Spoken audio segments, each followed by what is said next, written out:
Hey guys, Dr. Alex here. Thank you for joining us for the 45th episode of the Better Ever After podcast. We, of course, are the podcast meant to help you get a little bit better each week.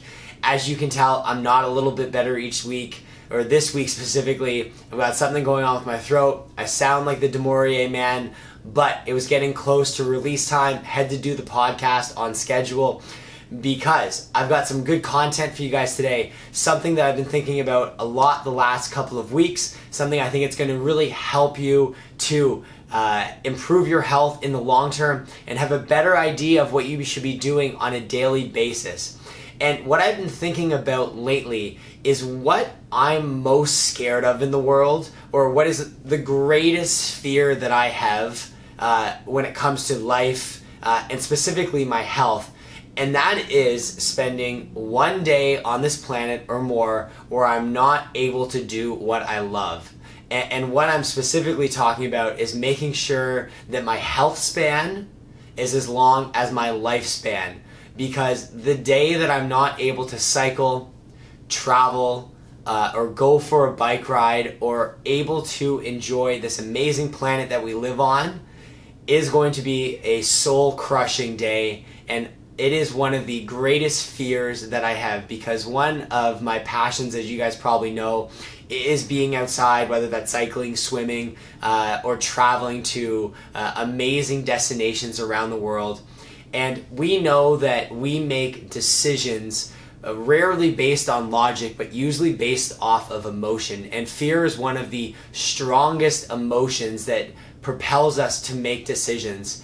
And what I've been doing when I've been thinking about this topic of making sure that my health span moves towards and hopefully sits on that very last day of lifespan, that I die at a very old age having just done something that I love a lot, is going to take some preparation, is going to take some forethought, and is going to take some changes in the way that I manage and attack my health. And if this is something that you're scared of, that's something that you want to make sure that your health spans as long as possible, you might want to listen up, because I've done some thinking about this over the last couple weeks.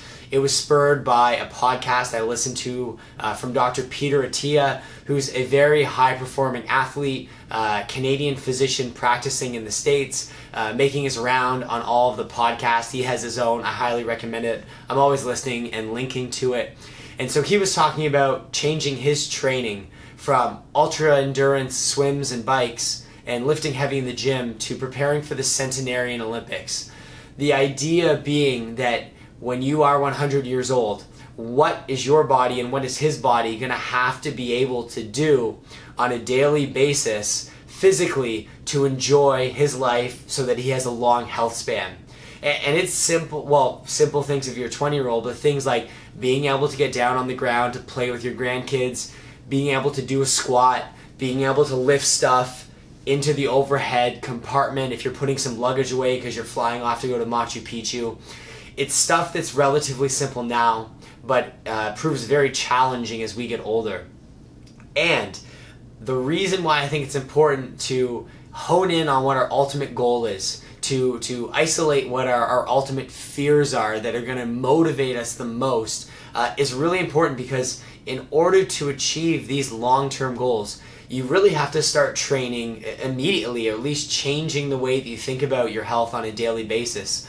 Because, if you are lifting extremely heavy weights in the gym, if you are eating for a short-term gain, if you are doing anything for a short-term gain, it's probably going to take away from your ability to reach this ultimate goal.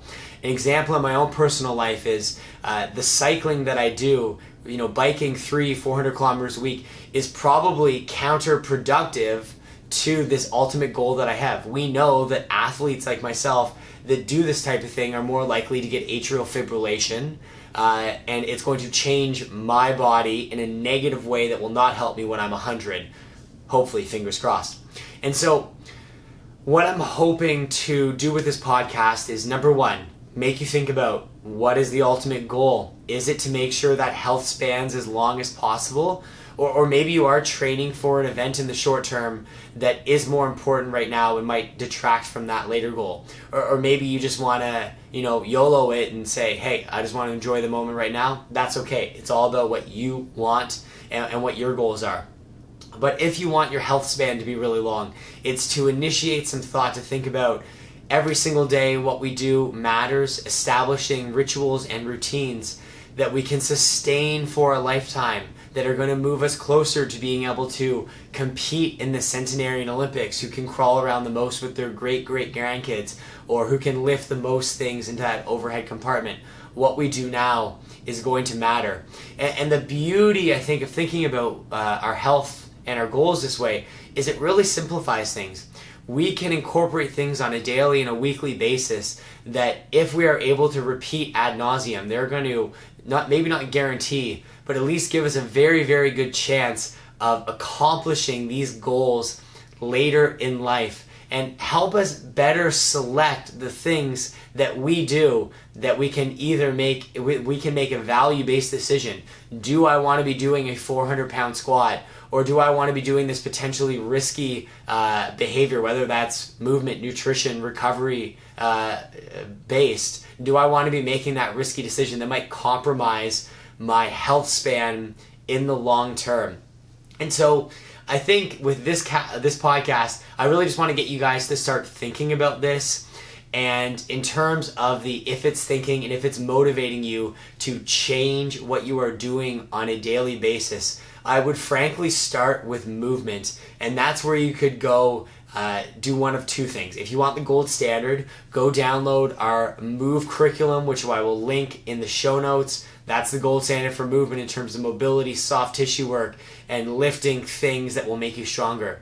But for me, it's just been a couple things. I'm making sure that I get back on track with my daily mobility routine, and I'm getting back into lifting, and I'm starting off by doing 30 days of hip strengthening and our hip strengthening protocol, so that I am prepared to get back into doing some lifting. It might just be body weight, but I need to start counteracting some of the negative consequences that do come from cycling. So guys, I hope this wasn't too rambly. I hope that you got some value out of today. If you have any questions or you want to start a discussion, just put it down in the comment section, of course, if you're watching this on Instagram or on Facebook.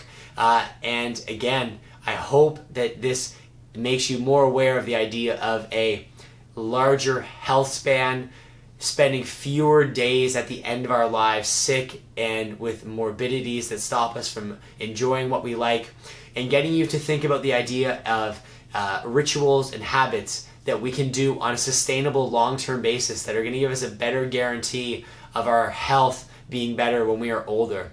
So guys, I'm signing off. I'm going to rest my voice. I will see you again in a couple weeks, and I hope you enjoy the rest of our beautiful summer.